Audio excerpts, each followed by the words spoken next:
about 6 months before my father passed, and I was going back into Canada to visit him, and my sister, Heather, had arranged for me to, or had asked if during my visit I would sell the family car, sell my father's car. She thought this was a male job. So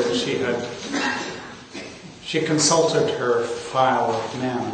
I thought I was maybe up to the job.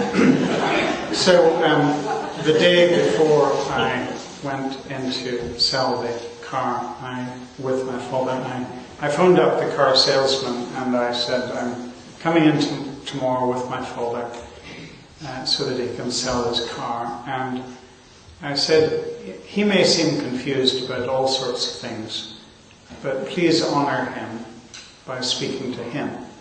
This is his car, not mine. I'll be there with him.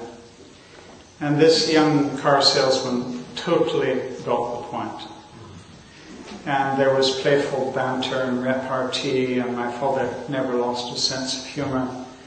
And there were also some really absurd moments in the conversation when my father would say to him, now, how much money do I owe you for this car? and the car salesman would say, no, Dr. Newell, we want to give you money for this car.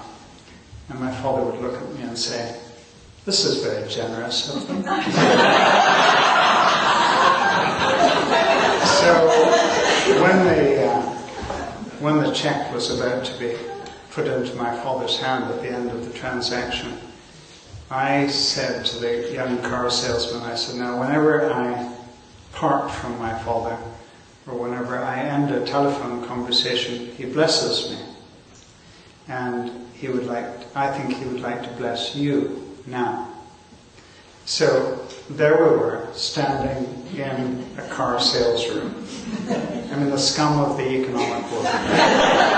Almost as bad as the banker of today. And my father took his hand, looked straight into his face, and said the priestly prayer, this prayer that never left him.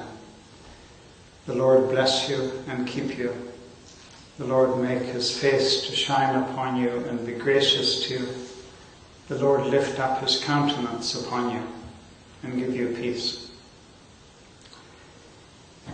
I stood looking at my father, thinking, if only I could be a bearer of such blessing. And then I looked over at the car salesman, tears streaming down his face. I mean, he will never forget that moment. Never, never. Do we know that we are bearers of that blessing? We may not choose to use the words of the priestly blessing, but there's an infinite number of ways in which we can bring blessing. Because at that moment my father was looking to his heart and he was saying a profound yes. Simone Weil, the French philosopher, Jewish French philosopher, believed that everything was essentially a vibration of God's presence. That everything was a sound of God, a unique sounding of God's presence. And she said that when we bring our heart into relationship with the heart of the other, with the heart of the other creature, with the heart of any life form, the heart of another person, we are invited into what she called our nuptial yes. Nuptial yes. That is, a yes that weds our heart to the heart of the other. And I believe that's what blessing is about. It's about bringing our heart into relationship with the heart of the other and saying yes. There are many no's that we need to speak in life. And there are some very emphatic and prophetic no's that we need to speak in the face of injustice and falseness and wrong and abuse. But long before we speak no to the actions or behavior of another, I believe we must say yes. We must say this nuptial yes. And if we don't do that work, then all our no's in the world will be of no avail. They might satisfy our own sense of self-righteousness.